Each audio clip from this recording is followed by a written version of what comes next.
Episode 1. Global check-in system starts now. In front of the Chef's Grill restaurant, New York City. Nat, I'm so sorry I'm late. At 7 in the evening, James ran over from the opposite side of the road.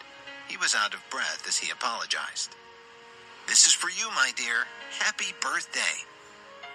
After catching his breath, he handed a beautifully wrapped gift box and a large bouquet of red roses to Natalie with a smile. Natalie Cooper was James' girlfriend.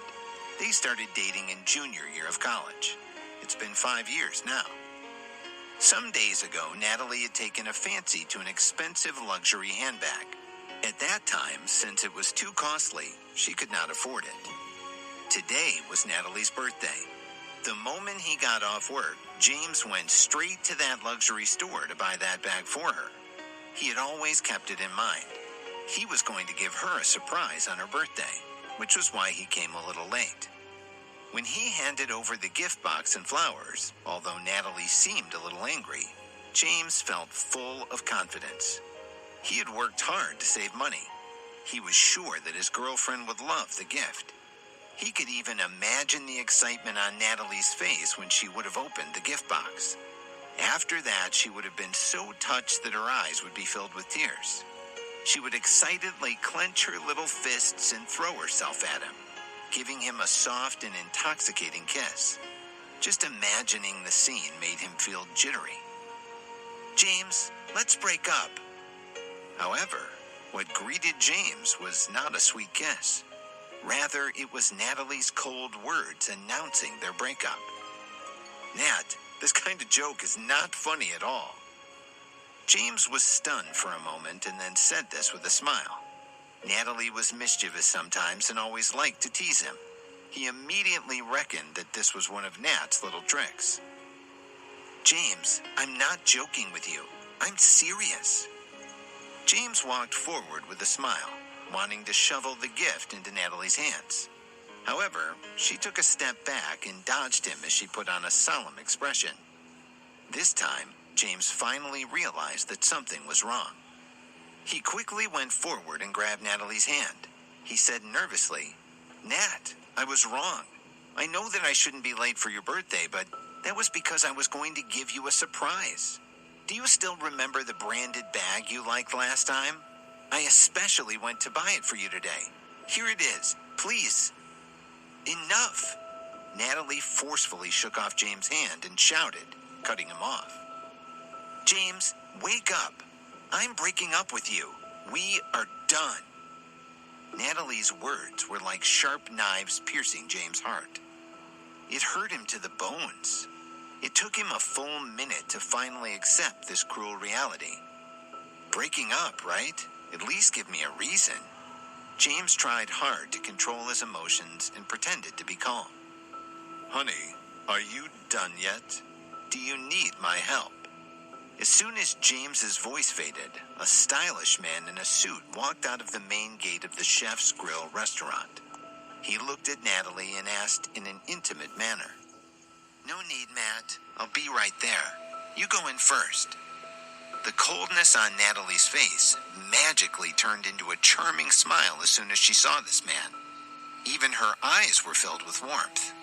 At the same time, James felt as if he had been struck by lightning, because the person standing at the entrance of the Chef's Grill was actually his classmate, Matt Landon. This guy had immense generational wealth. He was a famous playboy when he was in college. James did not expect that his girlfriend would actually get together with him. You want a reason? Fine. You're too poor. To buy this bag alone, you had to use up 2 months of your salary. But when I am with Matt, I can have as much as I want. Is that reason good enough for you? Without even caring about James' feelings, Natalie showered him with cold and ruthless words. I really did not expect you to be such a person.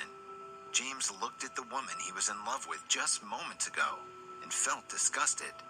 He couldn't even bear to glance at her a second time. There are things in this world that you can't even think of. Poverty has limited your imagination. Wake up, James. New York City is not suitable for you. You should go back to your village as soon as possible and join your family business. Go be a farmer. And don't ask me why, because your fate has already been decided. You can only be a farmer in this life, even if you went to college. Natalie mercilessly threw down these few words and turned around. She swayed her plump figure and walked straight toward the restaurant. James was almost angered to the point of vomiting blood by Natalie's words. He threw the delicate gift box and flowers to the ground. At this moment, it was as if his entire world had dimmed down. Even though the lights in New York City were bright and colorful, they had lost all color in James's eyes. Gloom and depression overshadowed his heart. Natalie, Matt, one day I'll show you how capable I am. James clenched his fist at Natalie's back and swore in his heart. The global check-in system is activating. While he was feeling despondent, a mechanical voice suddenly sounded in James's mind. Progress 50%. Progress 70%. Progress 90%. The global check-in system has been activated successfully. Binding with the host. The global check-in system has been successfully bound. The current host is James. The global check-in system has been activated. As long as the host arrives at the designated location according to the check-in mission, the check-in will be considered successful. The current location of the check-in is 3 meters in front of the chef's grill gate. After the check-in is successfully completed, the host will receive a generous reward. As a fan of fantasy novels of the new era, James was actually quite familiar with the system or things like that. No, he was quite experienced in them. After all, he had read his fair share of novels. According to the system's introduction, James quickly understood everything. His eyes immediately lit up with joy. He knew that his chance to change his fate had finally come. The current location of the check-in is 3 meters away from the entrance of the chef's grill. Doesn't that mean it's right in front of me? James raised his brows slightly as he looked in the direction of the chef's grill's main gate. After thinking for a moment, he quickly walked towards it. He really wanted to know what kind of reward he would receive after completing the check-in mission. However, this scene was misunderstood by Natalie as she thought that James still wanted to pester her. She glanced at James with disdain. After giving him a snort, she walked over to Matt and whined coquettishly. Matt, let's leave. I don't want to ruin our date because of this annoying fly. Her entire body was pressed against Matt's body, and her despicable look made James feel disgusted. Haha, my dear, don't worry. This is the poshest restaurant in the city. With his peasant look, he won't be able to enter this place. Matt hooked Natalie's delicate chin with his hand and said this with a contemptuous smile.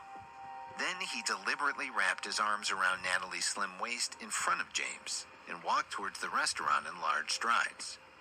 When Matt entered the restaurant, he threw the 2 security guards a look. They immediately understood his intentions.